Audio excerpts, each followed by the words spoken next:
చంద్రబాబు నాయుడు గారిని విశాఖపట్నంలో అరెస్ట్ చేస్తే 151 సిఆర్పిసి కింద డీజీపీ సవాంగ్ని హైకోర్టుకు పిలిచి మీకు 151 సిఆర్పిసి అంటే మీకు తెలియదా, కోర్టులో పుస్తకం తీసి చదివించారు. ఇంతకన్నా ఒక డీజీపీకి సిగ్గు ఎక్కువ ఉంటే రిజైన్ చేసి పోవాలి. అయితే సుబ్బారావు గారు ఇక్కడ నేను మీ నుంచి కోరుకునే అంటే క్లారిఫికేషన్ అనుకోండి. ఏంటంటే గత ప్రభుత్వ హయాంలో చాలా తప్పుడు కేసులు పెట్టారు, ప్రజల మీద కానీ, పొలిటీషియన్స్ మీద కానీ, మీడియా మీద కానీ, అందరి మీద, లాయర్ల మీద కానీ ఫర్ దట్ మ్యాటర్. ఈ పరిస్థితుల్లో చంద్రబాబు నాయుడు గారు, పవన్ కళ్యాణ్ గారు, లేకపోతే వీళ్ళంతా చాలాసార్లు చెప్పారు తప్పుడు కేసులు పెట్టే ఆఫీసర్స్ మీద రివర్స్ కేసులు పెట్టిస్తామని చెప్పి. దానికి చాలా సెక్షన్స్ ఉన్నాయి, 211, 182 రకరకాలుగా ఉన్నాయి, మీకు తెలుసు. సో వీటి కింద ఈ రివర్స్ కేసులు, తప్పుడు కేసులు పెట్టిన, ఇప్పుడు ఈ సిఐడి వాళ్ళు తప్పుడు కేసులు పెట్టారు. తర్వాత రఘురామరెడ్డి గారు చంద్రబాబు నాయుడు గారి మీద పెట్టిన కేసు తప్పుడు కేసు అని వాళ్ళు బలంగా మాట్లాడుతున్నారు. అలాగే సునీల్ కుమార్ గారి విషయంలో కానీ, సీతారామాంజనేయులు గారి విషయంలో కానీ. సో ఈ రివర్స్ కేసులు ఏ సెక్షన్ కింద పెట్టే అవకాశం ఉంది? అలాంటి ప్రాసెస్ ఉండడం వల్లనే వీళ్ళని ఎక్కడికి పారిపోకుండా ఈ కండిషన్ పెట్టి ఉండొచ్చు అనుకోవచ్చా?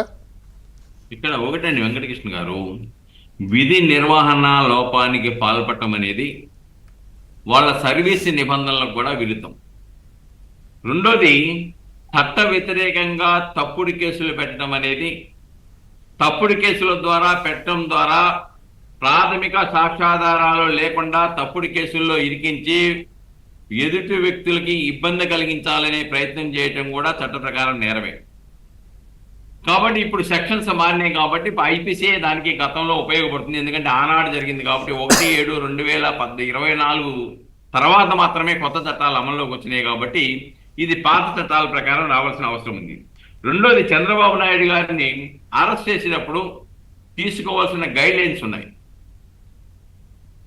ఆ గైడ్ లైన్స్ని రఘురామరెడ్డి పూర్తిగా ఉల్లంఘించాడు. ఏ కేసులో అరెస్ట్ చేస్తున్నావు, ఏ నేరంలో అరెస్ట్ చేస్తున్నారు అని స్పష్టంగా కేసుకు సంబంధించిన సమాచారం అడిగినా కానీ సమాచారం రిమాండ్ రిపోర్ట్లో ఇస్తామని చెప్పేసరి సమాచారం ఇవ్వకుండా ప్లేయర్లను కూడా అవగాహన చేసినటువంటి సంఘటన మనం చూసాం. తీసుకొచ్చి రిమాండ్ రిపోర్ట్లో ఏముంది? రిమాండ్ రిపోర్ట్లో ఏమీ లేదు.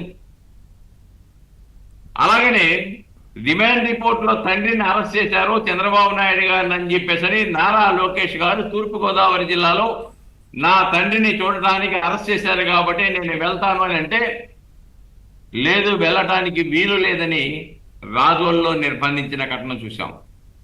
ఇవన్నీ కూడా చట్ట వ్యతిరేక చర్యలు.